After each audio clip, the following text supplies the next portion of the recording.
Today we're going to be talking about tires. I ended up buying this 2.3 tire here, and I'm going to be putting it on for my next race, and we're going to figure out what tire is right for you.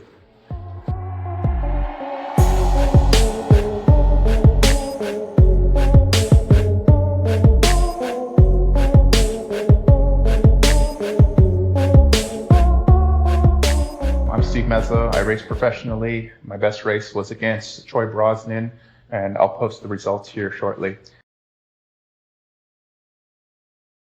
Today we're going to be talking about tires and which tires are right for you. 2.3, 2.2, 2.6, 2.5, 2.4. So hopefully we'll cover all that. These are 27.5-inch wheels I run. 29ers may be a little different. You may want to run that 23 most of the time up in front. But for today, it's 27.5 650B wheel run for racing. So tire selection for racing. So right now we're running 2.5s. 2.5s, I'm running 2.6 in the front, and we're going to be putting a 2.35 on the rear. Now, this is a channel for some of your beginner racers and wanting to know what tire you need to put on for your bike. So it all depends on the course, right? So if your course is really steep, rocky, loose, everything, then you're obviously going to want to put bigger tires to absorb all that. But if you have some flat sections that are very pedally, then you want to go with a smaller tire, thinner tire.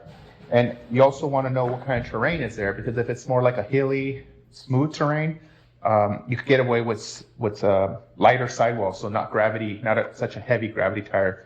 The lighter you go on your wheels, the faster you'll be able to pedal. You could also do 2.3 in the front. So some races, like in Fontana in California, a lot of the racers put 2.3 in the front, 2.3 in the rear.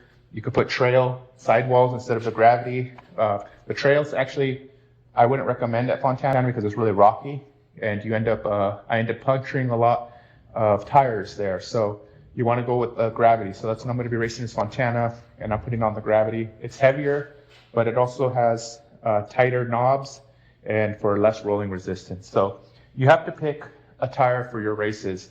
You can't just go with one and be done unless you're really, really good or just don't really care. But for all your timing needs and stuff like that, it's very important. Now, I get it wrong sometimes. I could get it right sometimes, and that's part of racing. And the thing I don't understand is these kids are like 16, 17, are just smoking everybody. Like, how did you do that? It took so many years to learn different things about your bike and how to make it faster. So for you guys who's starting off at racing, if the downhill's pretty rough, nice and steep and stuff, I would just stay with 2.6 front and rear. But as you get better, you could put on the 2.3s. The 2.3s take a little bit more skill. So basically the 2.5s, 2.6, you could lower the air pressure. It could conform to the rocks better. It could smooth out your ride, so the trail's a lot smoother, and also protects your hoops a lot better. But what happens is when you put the skinnier tire on, you don't have enough air to work with, so you have to put in more air. It's riding more rigid. It's more stress on your rims, and so there's a lot that goes. You got to know how to ride very smooth on this, and you got to know how to ride with harder air pressure, which is a challenge sometimes. So technical riders, people who are more experienced in racing, intermediate racers, you can go down to a skinnier tire and be faster.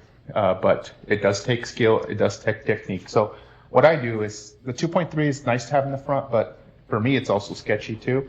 So I just stay with the 2.6 in the front. All tracks, I'll just do the 2.6 in the front. You could lose up to maybe even a second. So yeah, the tire choices are a big deal, especially when you're competing for seconds. So we're going to do the rear 2.3. This is the Eliminator, and it's the T7, T9, which is kind of cool. The harder treads are in the center and the softer ones on the rear. So a lot of times when you're riding and you're pedaling really fast, you don't need this to be soft, especially on the rear. The rear, it could get loose and you could save it and you could be fine.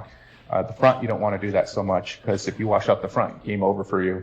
So you do want to have good sidewalls on the rear though, because sometimes if you hit an off camber part of the trail, you want it to be able to grip and grab onto it. So you don't want to wash the rear out on those off camber turns. So This is a pretty good tire. I'm going to try it out. It's gravity, like I said. It's heavy, so I don't know how much pedal efficiency I'm going to get out of it. I'm pretty sure it's going to be pretty decent.